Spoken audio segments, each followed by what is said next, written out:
Wow, it is already Friday. Good morning. Good morning. This is Sandy Winborn checking in on you. It's a Friday, Good Friday, just before Easter on Sunday if you're Christian. And of course, for those who are of the Jewish faith, happy Passover and happy Easter for the rest of you who might be celebrating come this Sunday. And even though we are quarantined, it's still, once again, it's an opportunity to say, are you stuck? Yes, we are. We're all stuck. Today is just one of those days. It's another day in the number of days that we're given. We're going to be given to be, certainly trying to play it as safe as we can to stay free of sickness or in the possibility of causing sickness to someone else with this insidious disease of the COVID-19. But anyway, just to give a recap, what I like to do is go back over what it is that we've discussed during the week. If you weren't here before, I want to catch you up. On Saturday, we just talked about the whole concept of not looking back. We can't change anything in our past. It is what it is, and that's it. And it's okay with that. We're okay with the fact that we can't change everything that we've been through, but sometimes going through something certainly makes us stronger.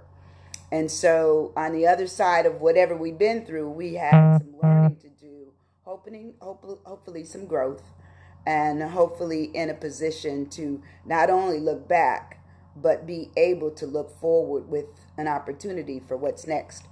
And I trained this program. Initially, I did it for the Acts Reentry program with Bishop Leon Rankins, probably about 3 years ago now. And it just came to me that how can I help people who know that they've been through some things, but and sometimes other people won't let us be forgiven either, but we should be able to forgive ourselves. We should.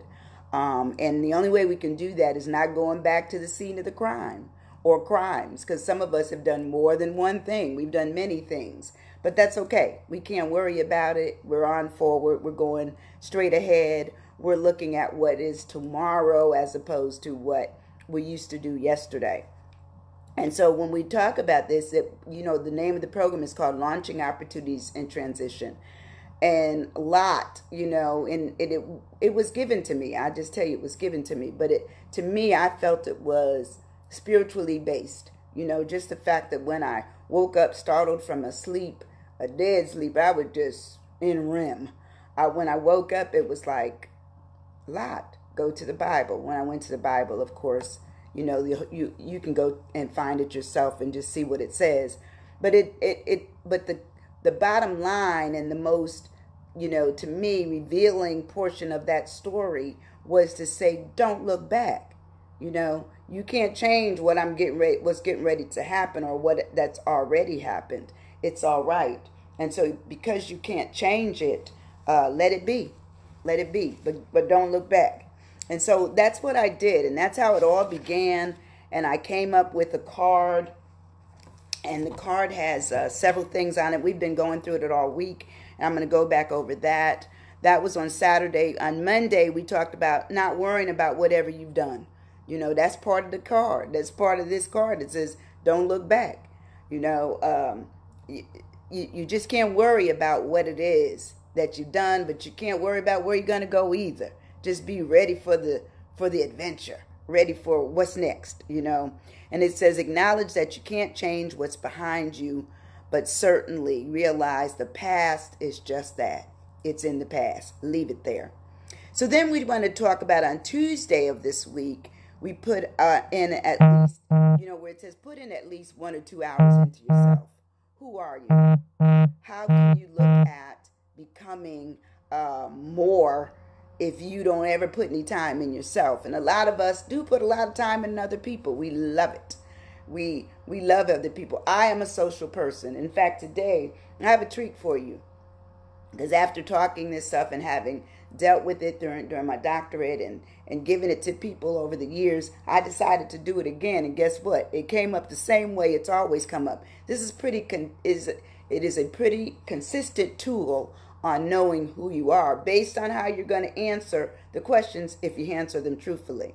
So anyway, it says investigate you using multiple intelligences. And multiple intelligences it goes beyond IQ.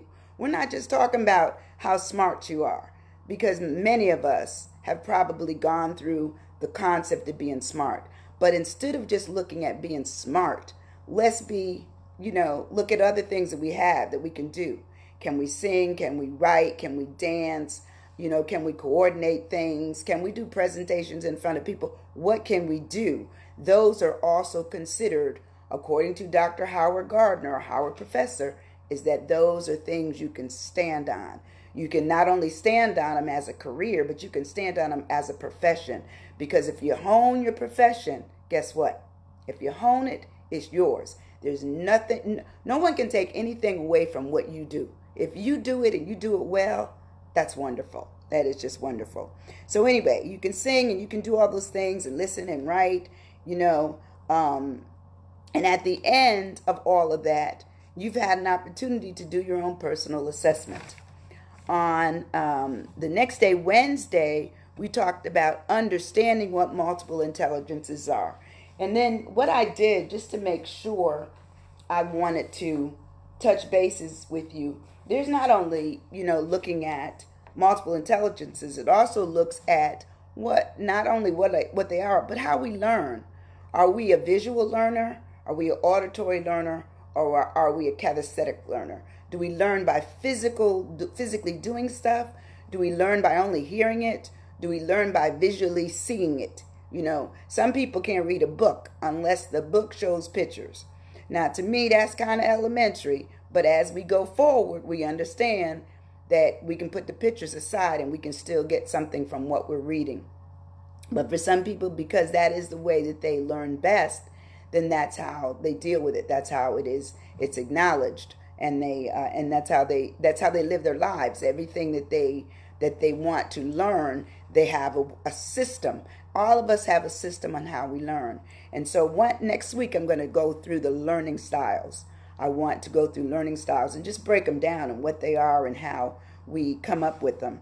But anyway, I challenged everybody on Wednesday, and I know I had one young lady do it on Wednesday, and she said she couldn't attend yesterday, our online session that I had yesterday, but she did write me, and she did provide me her results, and I went over them yesterday, which I think they probably suit her to a T.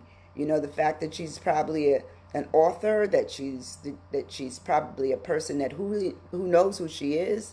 She knows her capabilities, and she also enjoys being outside. And we learn what we learn from any way that we like to receive information, and then it's what we do with that information after that. But anyway, so that was the challenge that I got and had given yesterday, and it ended up being really well received. In fact, I heard from a couple of people last night who said they really enjoyed hearing all of the different information that this course that I can provide for them. And then yesterday we did provide the feedback, and so now we're at today. And today's section that I want to deal with on my Don't Look Back Launching Opportunities in Transition card talks about find a successful career working person that you admire, and with that person you ask them, will they mentor you? Or you ask them, can you shadow them? Or you see if you can be, in a position to talk with them on a regular basis. I got to give you a real quick story. When I was in undergraduate school, and I can tell you I came from New York, upstate New York, from the Albany, Schenectady, Troy area. And, even though we were upstate New York, we were still, we didn't know we probably were impoverished, but we probably were. there were 10 of us. I'm the baby out of 10, if y'all don't know. And out of being 10, we never were on welfare because my father worked 2, 3 jobs all the time. We always used to kid him that he might be Jamaican, but he wasn't. He was born and raised in the South. But he was this man that always felt it was his business to take care of his family. There could never be anything further from his an idea of being a true man was to take care of anything that you're over, you're a part of. And he did that. And so, he would barter with people. Look, I'll do something for you if you do something for me. So that's when bartering was really good. And so as I was coming along, my father passed away, I think when I might have been 16 years old. And he and I were real close. I'm the baby, so we were really close. But it ended up that after he passed, my mother and I got close, and they were not people that, had high educations. They weren't. So we never saw people like that, in our neighborhood, not in my church, not in my community. There were one or few teachers, but they were not doctors. They were not lawyers. They were our teachers, and we loved them. They were more like family because they lived near us, so we didn't really consider them to be on a high pedal of any greatness. We just thought they were great on their own. It wasn't that they were by profession. Well, what happened is that after my father passed, I went off to college, and at college, I remember I cried my first 6 months because I felt that I really needed to do, I needed to be with my mother. My mother was by herself, I felt, because I'm the baby. And my mother told me, hang up the phone. Don't call here no more. Learn what I never had an opportunity to learn. Do what I never had an opportunity to do. Get out here, get out of there, get out of that room, hang up the phone. I'm not going to answer it the next time you call. And that's how it was done. And so I said, well, okay, if mommy tells me to do it, I got to do it. So I started meeting friends, and slowly I ended up with a job running the student union building after hours. And I mean, I'm all of 19, 20 years old. I'm running this big building, the bowling alley. I did it all. And what happened was there was a woman that came in that one evening, and she was a real distinguished looking woman, very pretty black woman. And she said, do you mind if I put an advertisement up on your bulletin board? I am looking for a babysitter.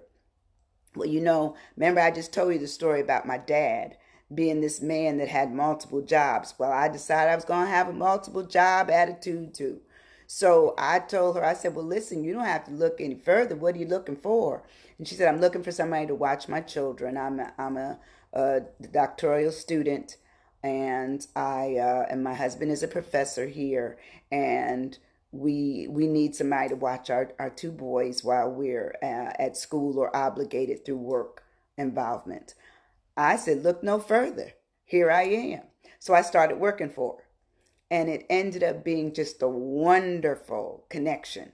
But I had never seen, I used to sometimes sit and stare at them because I thought I've never seen black people that have doctorates and can speak so well and can write so well. And I would never take a class from her husband because we felt that he was Mensa level. He was not at a level where you could just talk to him. I mean, I did, but most of the time I was saying, huh? What you say? I don't understand that. Say it again. So it ended up that he and his wife mentored me, because the first paper I ever got back from a professor, and I told them about it, was a D minus minus minus minus. Now, minus minus minus minus. I have 4 minuses with the D starting it off. That was troublesome to me. And the reason it was troublesome had more to do with the fact that I felt I would never be a good student because there's too much I had missed. I came from an inner city school, and so we had some things. We didn't have the best things. I wasn't in honor classes, and I didn't discover that I had this capability for for being linguistic and being able to read and understand anything until I was well into my senior year. And someone there found favor in me, through the man upstairs, and said, "Hey, look, I want her to go to college." And I went to college on a full scholarship under affirmative action. And the first year I struggled, but guess what? I found someone that they were so successful. They were so compassionate. They were so kind and loving to me. And to this day, we are still the best of friends. We are like family. If something happens in my family, they're right there. When I got my doctorate, they hooded me. Okay? So what I'm saying to you is you find somebody, that is doing better than you, that you can emulate, that you can model after, that you can absolutely not only endorse, but be like. Remember at one time they had that thing, be like Mike? Well, I wanted to be like, her name is Paula and his name is Guy. And I wanted to be like these people. I said, but I've never had anybody. There's nobody in my family that has these degrees, So when I finished my bachelor's degree, I said, I want a master's degree. They said, do it. When I finished my master's degree, oh yeah, I'm married, fell in love, you marry, you have a child. I did all of that. But guess what? The seed was still planted in me that I wanted a doctorate. And how could it be, excuse me, this inner city kid wanting a doctorate, because I've never seen that's a large and high mountain to climb, but I wanted to do it. I said, I can do that. I'm excited about this. How can I get it done? They encouraged me. And that's why I've always heard, my mother always used to say, do not be the sharpest knife in the drawer. Okay? And so I always tell my daughter and other people whenever I'm doing training, you always want to find people that are smarter than you, that are more talented than you, that are more capable than you, that are more willing than you, that are more excited than you, that are more appreciative than you, all above you, all above you. But the thing is that you become a mentor to someone else, not someone else that sees you doing the same thing that you saw in someone else as a mentor. Become what you want, but find somebody who can help you get there, help you, So that's the fourth thing. That's the thing on my card here. I'm going to go back and read it again, just so you understand where we're at. It says, find a successful career working person or just a person in life. Say there's some things you want to learn how to do.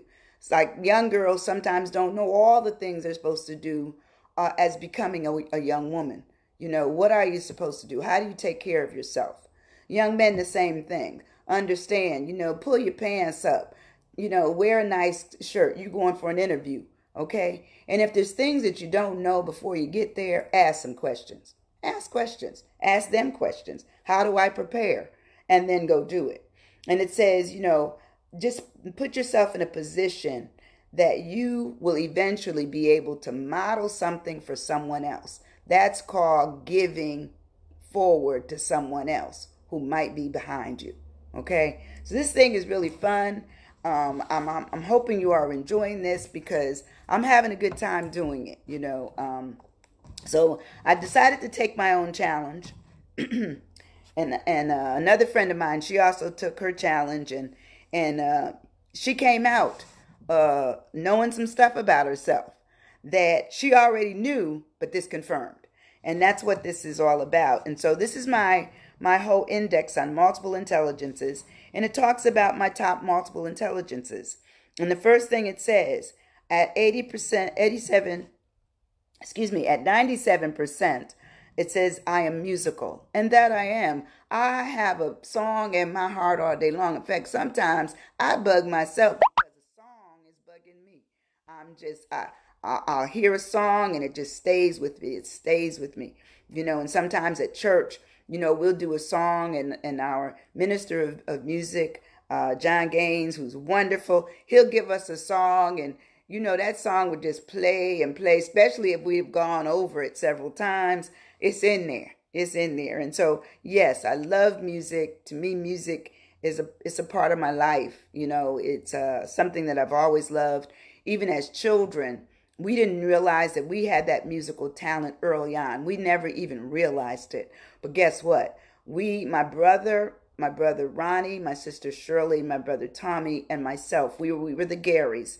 And the Garys used to go around portions of the city and sing every Christmas four-part harmony. And this was when we were little kids. And basically, we would get money, collect money for the purpose of buying the Christmas tree, because we didn't have it yet. So we would buy a Christmas tree and my mother loved tinsel. I hate tinsel to this day, because guess who had to clean it up? She said, Sandra, you're small. Get on down and get all that tinsel. Ugh, I would never use tinsel. But anyway, we were a musical family, and people used to open up their doors and they said, "Are you the Gary kids? We want to hear you." And we would sing any song, Christmas song, four-part harmony.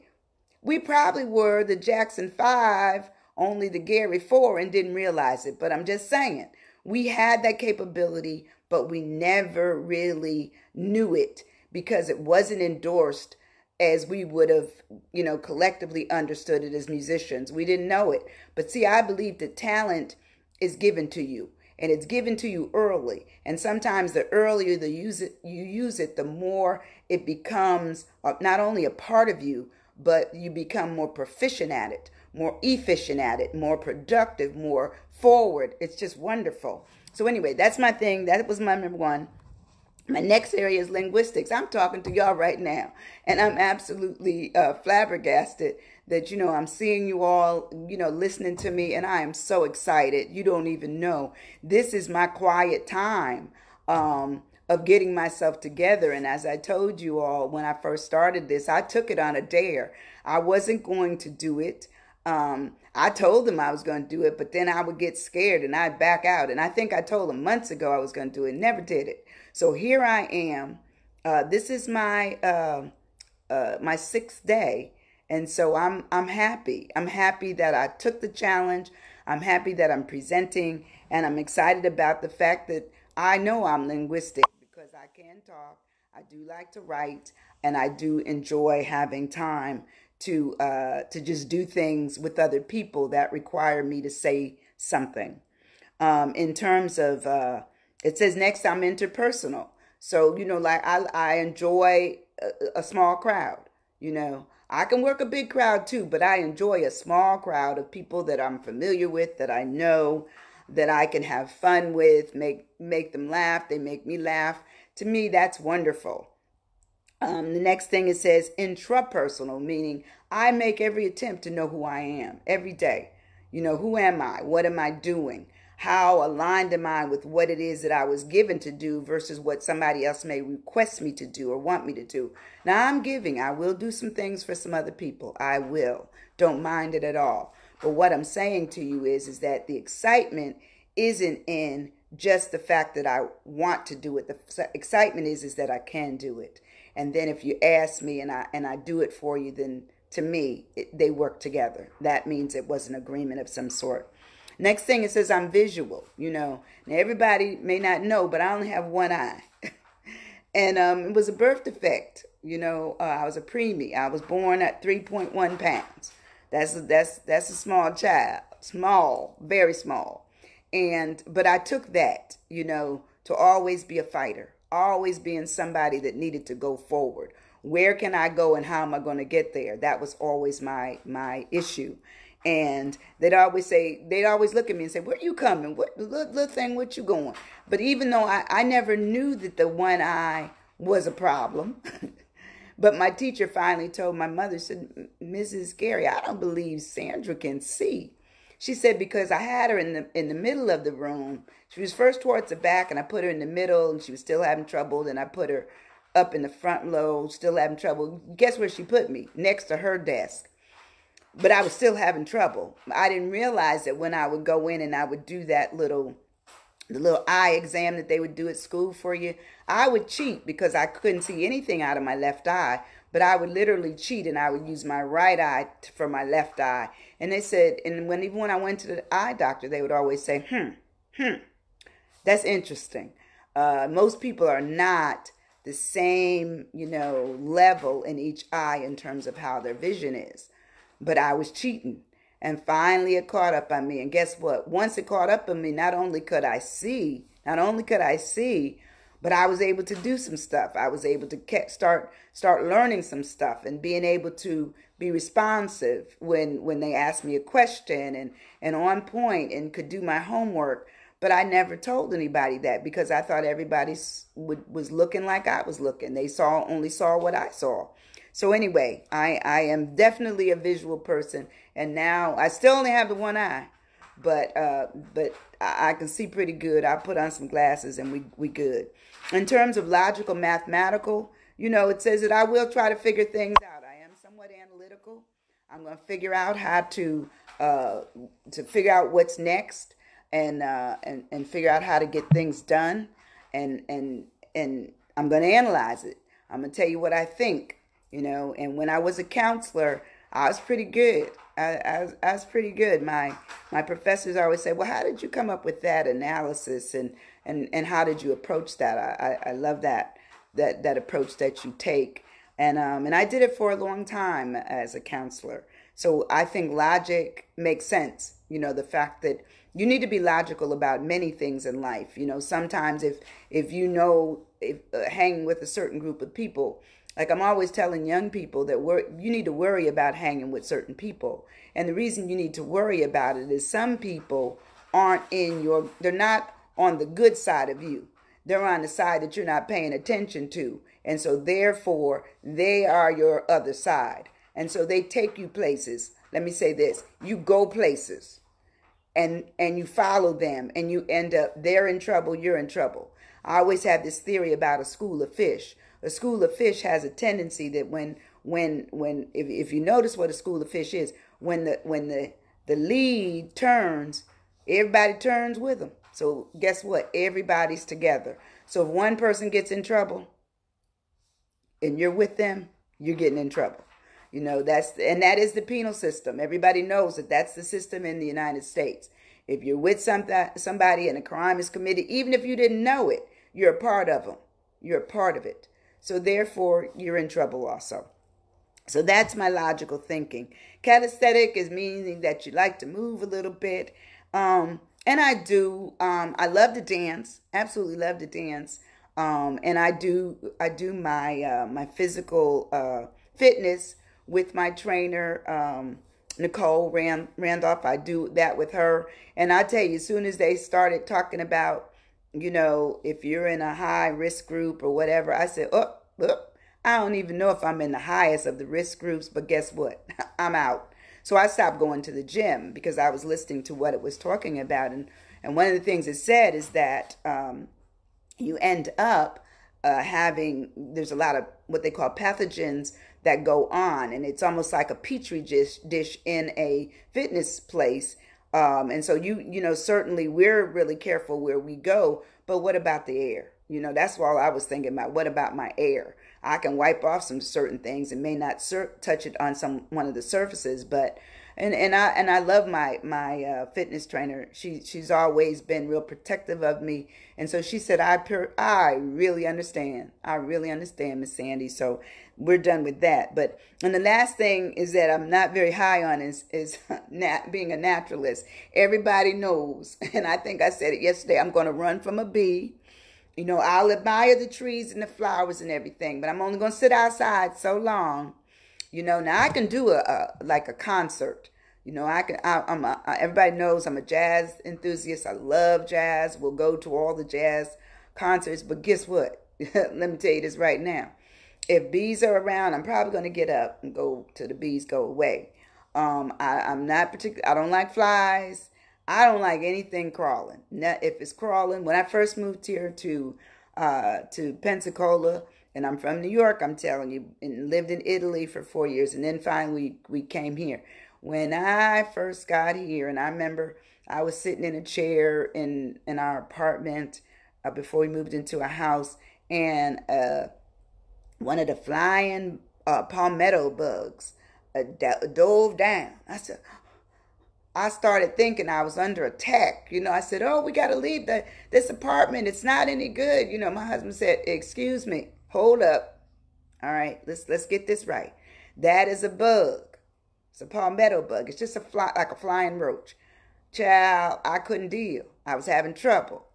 So, I'm like my mother. My mother, we lived in New York, and even though we lived in New York, we never had roaches because my mother would go absolutely buggo, okay? If she saw a roach crawling up the street, she'd beat him up, okay? Because she didn't want him in the house. And that's how we were. We never had bugs in our houses. So for me to come here and see the bugs, that was troubling me. But guess what?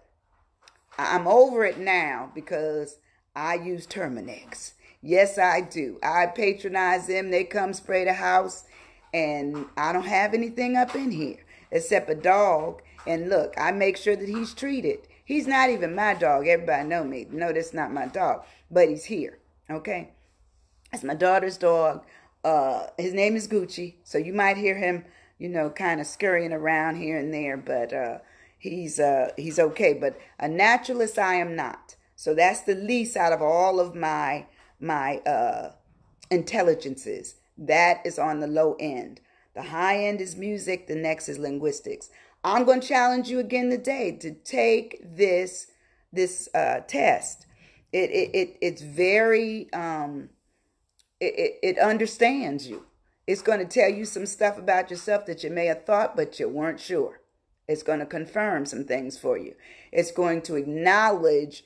It even will go as much as giving you your career fields, because it identifies what careers fields are good for you. And a lot of times we don't know what we should be doing. We really don't.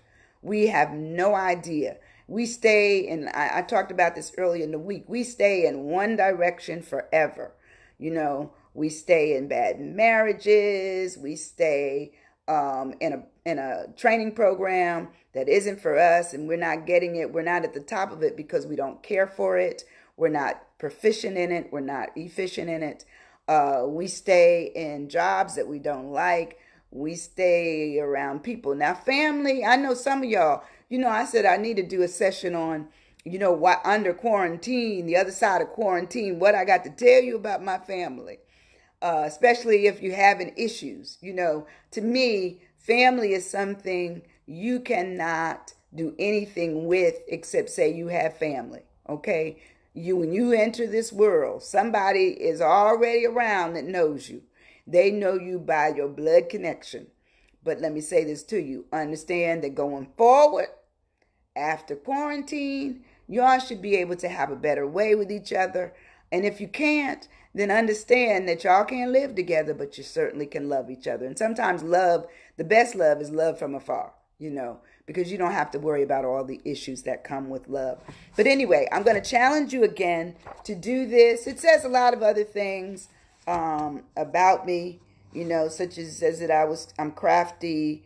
I acknowledge that I really enjoy people and making friends and working things out. Like, I do like a little mystery.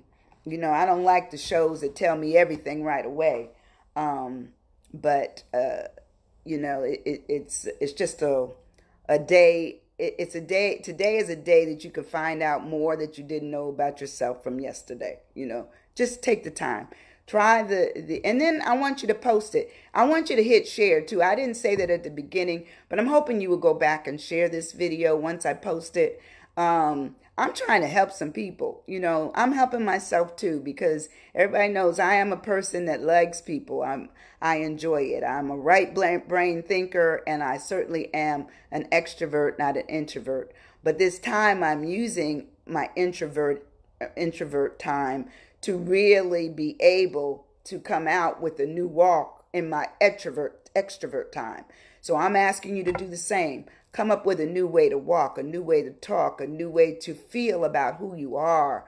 Understand that tomorrow, it's not promised, but you can certainly prepare for it every way possible. Being the person that's in the present, not worrying about what you did yesterday, because you cannot change it. And look, I want people who are suffering from hurts and suffering from things that they didn't get a chance to deal with in the past. I want you to sit down and write a letter. Write it, okay? But it doesn't go to the person. It doesn't. Mm-mm. No, this is for your healing. You have to release yourself from it. Acknowledge that you can't, because you can't change anything. It's okay. It's okay. Write it down. And then what I want you to do is either burn it or certainly shred it. But once you shred it or burn it, you're over it. You're done with it. It is it.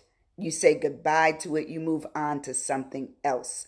Life is just important for us to be who we are in the moment, and as I told you, this isn't, I want to tell you, I do have my higher power. God is my rock, okay? I stand with him, okay? Even if I think that the corona, okay, is coming close, I'm always praying, Lord, I'm praying for the space around me. I'm praying for the things that I touch. I'm praying for the things that I hear, the things that I do that could put me in a position, or the people I'm around in a position of becoming sick. I have to go out today. I'm already, angst about it. But guess what? I need to go out. Okay. But when you go out, wear your protection. I didn't bring it in here today, but wear your protection. Make sure you have on your face mask. Get you some gloves. Don't touch everything. Don't be around everybody. If you see people getting close, say, if you can't see me from over there, then you don't need to see me. Okay. Tell them, let them know, that it's important. It's important for us to live. And in order for us to live, we certainly have to do our part of making it our business to tell people that they're too close. Eventually we'll be able, I believe that things change. I believe we will eventually be able to go back to some more normalcy. However, I think things are going to change. I think people will start being able to use, understand media. Social media is very important because that is the connection. And we want to certainly do that. But my heart certainly says I miss many of you who know me. And even if I don't know you, I still miss you, And I love people. I love the fact that you dropped in today. I'm certainly going to say, I always say, have some funny song to sing at the end. I'm going to sing this just because I just think it's funny, Happy trails to you until we meet again. Happy trails to you. Keep smiling until then. Happy trails to you till we meet again. I hope I see you again come Monday morning, 9 a.m., Facebook Live. This is Sandy Winborn signing out. Have a great holiday weekend. Amen.